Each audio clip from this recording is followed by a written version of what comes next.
Hello and welcome to another episode of Mordred's Community Political Chat. Your host Torsion, and as always, joined by Brother Zale. Zale, how's it going? Man, it's going pretty good. It's been a fun weekend, and it's been kind of nice to come back and see just how much stuff has changed. Yeah, so you weren't able to join us on Saturday. Um, Off the bat, great powers. Anything jump off the page or surprise you, or pretty much what you were expecting? No, honestly, I think I might have mentioned this last time, but I expected you to get invaded pretty hard, and that didn't happen, um, which is a little surprising. The fact that Raj Patana is on the back foot and you seem to have been relatively untouched this past session is kind of interesting to me. So, few things happened. There was a large war between Prussia, Ottomans, Commonwealth, Sweden, Russia, mixing it up. Ended up with Russia white piecing, Ottomans white piecing, and Prussia finishing the job. Um, Essentially, they controlled a straight crossing, so it's a difficult position for Sweden to be in moving forward, as Prussia can station troops here and quickly eat into Sweden's heartland. Um, do you think Sweden has any chance, or is it an inevitable demise?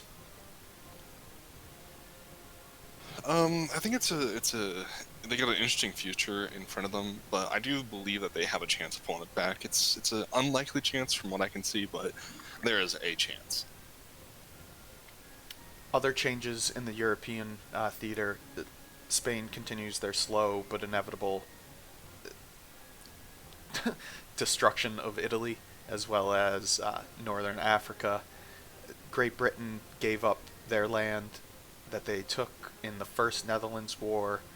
Sweden lost a single province there, so Netherlands, while they didn't participate in any offensive wars last session, reclaimed quite a few provinces and um, are making quite a bit of money. So it'll be interesting to see what they do this coming week. Do you think that Netherlands, with Prussia looking out for them, is safe, or do you think they still have a target on their back just because of how rich they are compared to a relatively smaller force limit? Um, I think that's a lot of that's going to be based off of kind of how Great Britain that guy plays and how busy he is doing other things. Because there's really no reason to have a Netherlands and a Great Britain if Prussia is kind of good with both. But if Prussia isn't good with Great Britain, then I think that he has a lot to gain from letting the Netherlands live, even if he doesn't get a lot of the money himself. It's draining, the Great British coffers. It's draining the Swedish coffers. So. For Prussia, as long as he has bad relations with Great Britain, I think it's worthwhile keeping the Netherlands around. And if I told you that a enemy landed troops on the British Isles, who do you think that enemy was? I would have to assume probably either Spain or France. Spain is correct. So going into the session, I believed Great Britain was in an unassailable position, and I was quickly proven wrong. Spain and Portugal were able to amass quite a naval armada along with Calypso and their huge number of heavy ships. Spain landed troops while England was maybe slightly distracted. Maybe some of their ships were over in the Asian theaters. Um, they were able to consolidate a large amount of the Ivory Coast through that peace deal, as well as Texas. Took a big chunk out of smooth jazz. Do you think England's going to continue to fall, or are our Iberian friends happy with what they took in that one war? Um, I think that I'd say it's about 50-50, given kind of how Jamie's been playing Spain. I'm not really sure how aggressive he's going to want to be. He's probably been enjoying not getting gang attacked for the past 4 or 5 sessions. Kind of unusual for him, unfortunately. And you have Texas Fizz. He's usually a nice player, but he's kind of been relegated to a second country, and so he probably wants to do something, expand a little. You have Mind Boy, who's had a relatively quiet game except for past couple sessions, so he's probably more than happy to be able to expand and start being a little bit more relevant. So for Great Britain, I think it's pretty likely that that guy's going to have to stay as aggressive as possible, especially with the Netherlands stealing trade from him starting to lose colonies. Um, and then it'll be kind of up to Jamie if Jamie and Martian, if they want to continue to contest and help the American colonies, or if they're content. Um, they don't need it, so it's really a matter of if they want to just kind of do it just for the fun or the sake of it. And we'll leave Europe for a moment and pivot over to Russia. Russia had a sub last session, fought tooth and nail in the Prussian-Swedish War. At the same time, they took the opportunity to pull a little bit of land away from Georgia. Um, Going into the session, Georgia was contesting Russia in the Astrakhan trade node, having received the province of Astrakhan in an earlier war. This trade node in particular is extremely important if Russia wants to get its eco going, because a large amount of their trade flows through it. Siberia can go straight to Kazan, but all the other Asian nodes, until you get all the way to the coast, have to go through Samarkand and Astrakhan. So Russia took advantage, regained some control here, but still, from an economic perspective, not super strong. Do you think Russia has enough of a base with what they have now to stand up to another war with the Prussians and the Ottomans? Yeah, I think they have enough to stand up. I'm not convinced they have enough to win. And that's the thing that I was saying. I really do think that, not the past session that I missed, but the session before that, this was the move that I felt Russia should have taken at the beginning when you were declared your war against India. I think if you had made that Calico had made that move then, or Cal, sorry, then he would be in a much better position now. You'd probably see maybe 20, 30 extra ducats on top there, and it's been kind of a back and forth with the sort of power dynamic there. But as Sweden continues to lose land, unless, like I said, that sort of third option or whatever comes into play and they can turn the tide, I do think that Russia's going to need to reevaluate its position in order to maintain their economics. And pivoting a little bit further to the east, biggest change, I think, from last week to this week, Vijayanagar took advantage of the Nepalese absence, brought in a little bit of help from Ethiopia, I believe, and was able to take a chunk out of Rajputana, firmly securing their spot as the dominant player in India. Any surprises here? Did this move catch you off guard, or did you expect something like this? Yeah, I expected it. I don't know. Just the way he's been playing since the beginning. I tried to convince a lot of his allies at one point or another to open their eyes and kind of go for it. But he's played it. I mean, he's played a pretty strong game. I think a lot of his success, Aratos, has been excellent timing, and then just willing duplicity on the side of his allies, and that's kind of let him expand as he has. But yeah, it's not been that big of a surprise to me. And now, as you look at the political landscape, Qing had a strong session. Nepal still very healthy overall. Raj in a bit of difficulty. How do you think Saturday is going to play out for yourself in Nepal? Oh man, I'm gonna be in so many wars. I don't know who I'm gonna be fighting, but the way it's turned out, there's no way I'm not gonna be just stuck in wars this upcoming. Um, what I would love to have done is spend my time, eating Mongying, the Burma node, and kind of expanding there.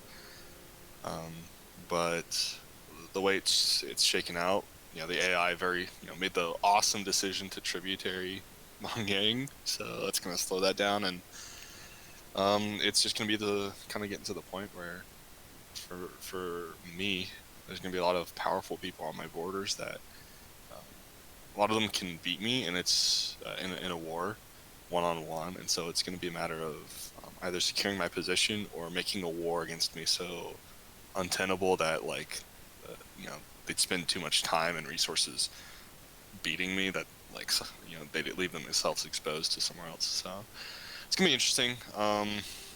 Eridos has been chatting up a storm, trying to see if I'm gonna attack him or whatnot, and of course the Raj has been doing basically the same. So Russia, of course, taking that extra land there. I still need to talk with him actually, but we should have decent relations. And going forward, whether Raj Patama pulls off the miracle comeback or Vijay solidifies his control, there's going to be the question of do we want to continue our kind of hostilities with the Ottomans that we've let aside, or are we going to kind of let it go and turn our focus somewhere else? Do you feel almost in the role of a kingmaker in India, or would you rather not get involved in the Rajput VJ round two if it does occur? Um, I at this point I'd rather probably would have not. If I'd been there last session, I'd say I'd be in a kingmaker position. But as it is, the only big thing I got going for me is my relative alliance with Qing, my good relationship with Russia, and the fact that the AI decided to very smartly vassalize Bengal, and now I have all those cores that kind of I can use to go either way. So Yep, that is quite a bit of land that you could quickly chew up if you chose to act on it in either against Raj or against VJ. So it'll be interesting to see what becomes of Bengal. And as we zoom out, Qing was involved in a end of session war against Great Britain. Obviously, it was a sub for Qing at the time. Um, I believe they've done quite well, but it's going to be difficult for them to get the war score necessary to end it.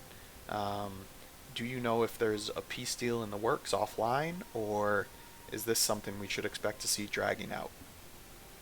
um, from what I've heard so far, I'd expect it to drag out. I have to admit, I haven't really talked with that guy nor with Mindboy, so most of what I've been talking to is the Qing player, and of course he had a sub last time, so it's a pretty biased view, and I wouldn't hold too much stock in it. But I personally would expect this to drag out just a little bit longer, simply for the fact that for Qing and for Alaska, right, Mindboy, there's not a lot of other people that they can fight right now.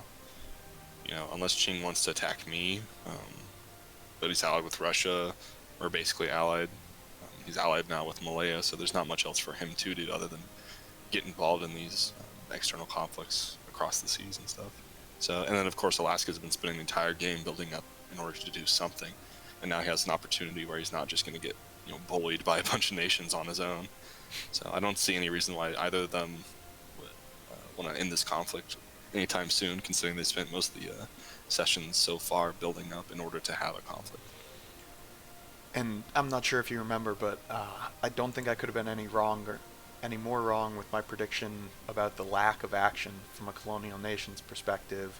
Obviously, Portuguese and Spain finally pulled the trigger, invaded England. Texas broke free. We have the Alaskan War now. Do you think the North and South Americas will continue to be an area of conflict in this coming week? It's hard to say. I think in terms of that guy, North America, yes. But Mindboy, Fizz, they're both really nice dudes. They're probably not going to attack each other. Both of them have clearly had some sort of dealings with New Spain and Jamie. Jamie's been playing a relatively quiet game so far, so I don't imagine he'd want to invade them either. He has the kind of the borders he needs. There's no reason for New Spain to go any further north. Not a lot of value for it. And then Portugal, obviously, if they had landed troops on Great Britain, they could have taken land from North America if they wanted to, and they didn't. So I think that's a pretty decent sign that they're probably not, Martian's probably not too interested in that more than he is interested in Africa.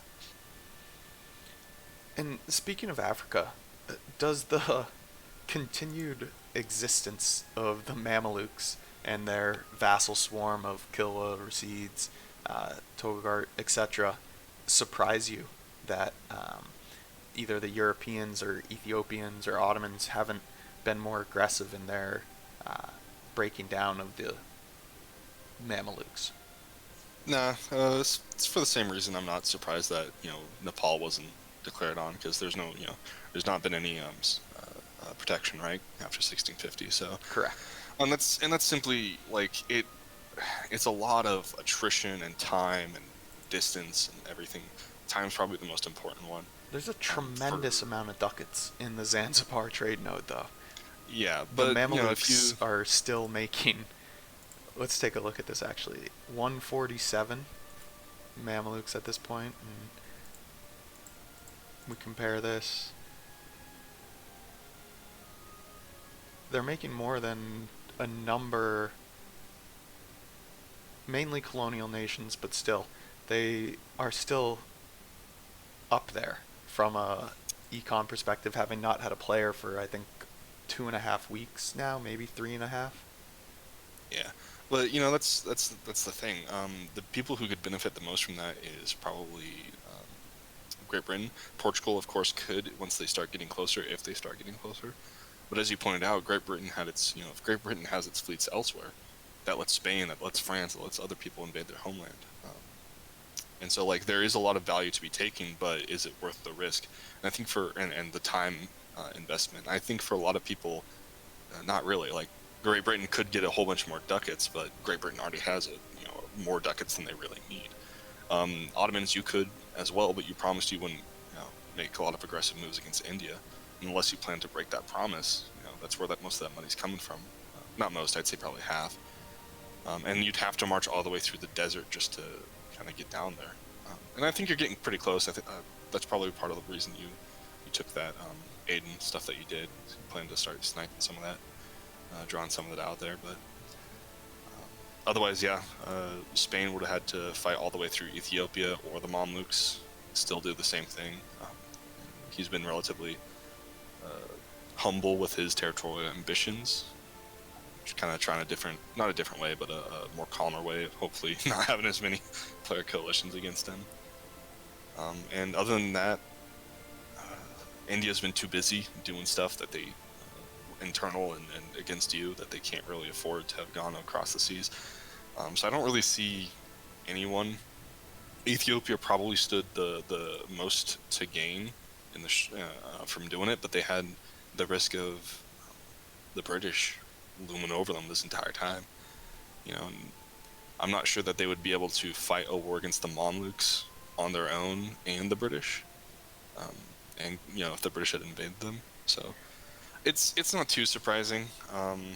I'd expect it to go a little bit quicker, but the fact that they lived this long, it's just the amount of time it would take to get it, and the risk of moving armies away from homeland is not the best. Like, if you moved armies all the way down to, for instance, down to Kilwa, that's even if you only needed 2 or 3 stacks. 2 or 3 stacks can make the difference against a war. Against definitely would have made a difference against us and those wars we had, and probably I would imagine made a difference in those wars against Prussia or Sweden and Russia.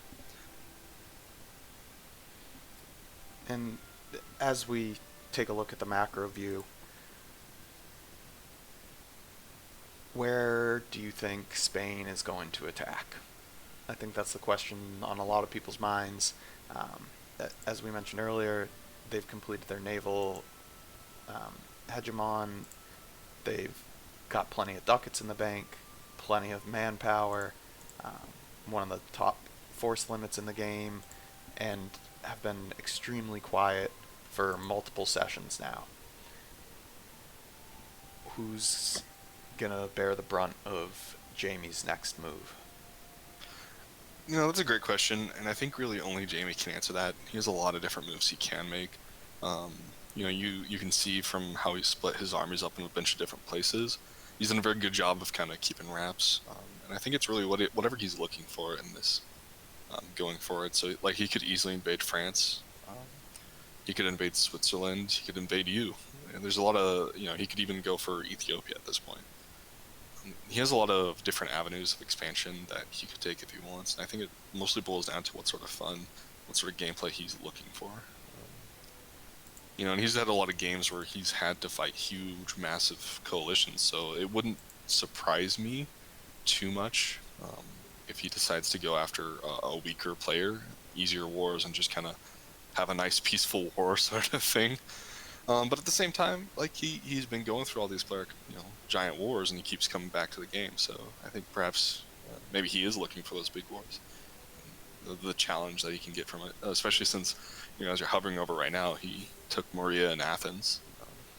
So Yeah, that I wouldn't was be too a shocked. interesting diplomatic situation I found myself in.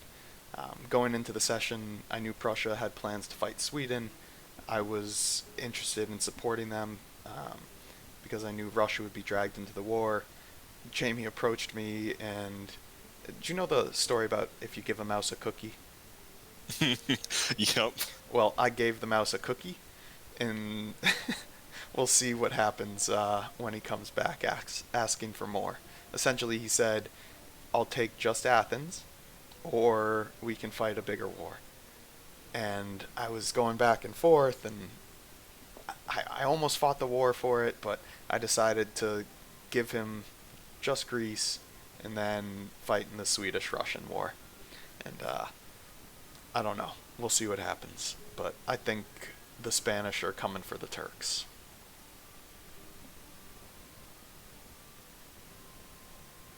Yeah, I wouldn't be surprised. In terms of his neighbors, there's not a lot of people that can really challenge him on land. So you'd probably be or I don't know who a Swiss are allied to right now, but those are probably the biggest sort of challenges he would be able to get. And if I had to wager, I would say he's probably looking for a challenge because he doesn't want to roll people over. He's not. I don't think he's that type of dude. So One thing interesting to point out, France spent a few sessions relatively quiet. They participated in the coalition against Prussia, but they're actually starting to chug along quite nicely. Their manpower is approaching 1 million. They're receiving decent subsidies from Spain and have started to build up their force limit as well. Almost 500,000 there. It'll be interesting to see what France does because from a defensive perspective, they're guaranteed by Spain, but due to Spanish aggressive expansion, they can't currently ally in game and won't be able to for quite some time. So it'll be interesting to see if France steps out offensively or if they continue to just prepare while having the umbrella of the Spanish over them. Do you think France may take an opportunity to take a bite out of Great Britain or the Netherlands and try to profit off of some of this channel trade, or are they more likely to continue in a more passive manner? if I was Fuhrer, I'd probably go aggressive at this point in the game. Not really much reason not to. There's so many things going on and not a lot of sessions left, so what's the point of building all this stuff if you don't use it? It's kind of part of the purpose of the game after all. And frankly speaking, Jamie guaranteeing France is in a perfect position to pursue an offensive war alongside Jamie in a separate war. I think that'd be it's a decent strategy, and even if they lose, they probably do have a good time of it and get a lot of casualties on both sides. So we know we're going to have plenty of war this coming week. Let's mix it up. What would be the one war you least expect, but still in the realm of possibilities? The war that I would least expect is if you and no, hold on, you guys are still on. In that case, if Russia declares war on me, I think I'd be really shocked if that happened. Yeah, everyone else stands to gain a bunch. I don't see Russia standing to gain a lot from that. The other war I think would be least likely would be if there was a war between Texas and Alaska, or those two in Spain. That would really catch me off guard. Yeah, I'm gonna go with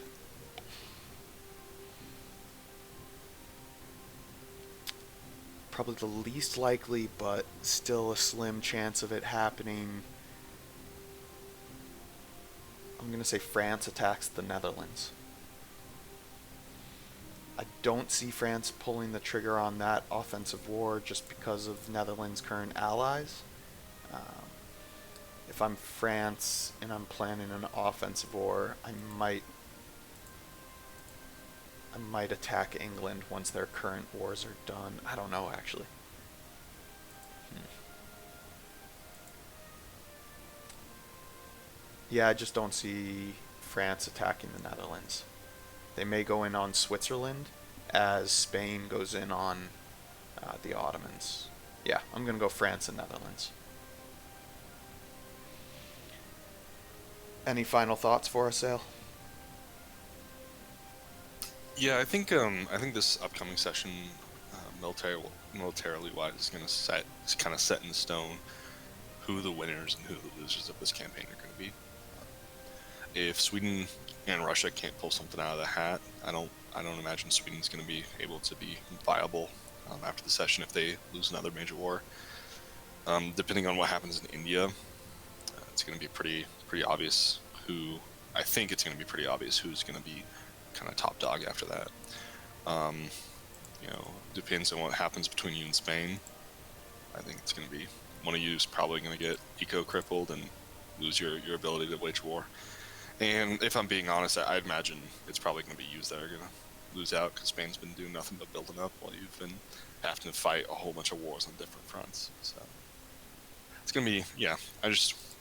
I really do think that this is going to kind of set in stone who the air quote winners are for this campaign. Well, should be an interesting one. Thank you for the time. Yeah, thank you as well.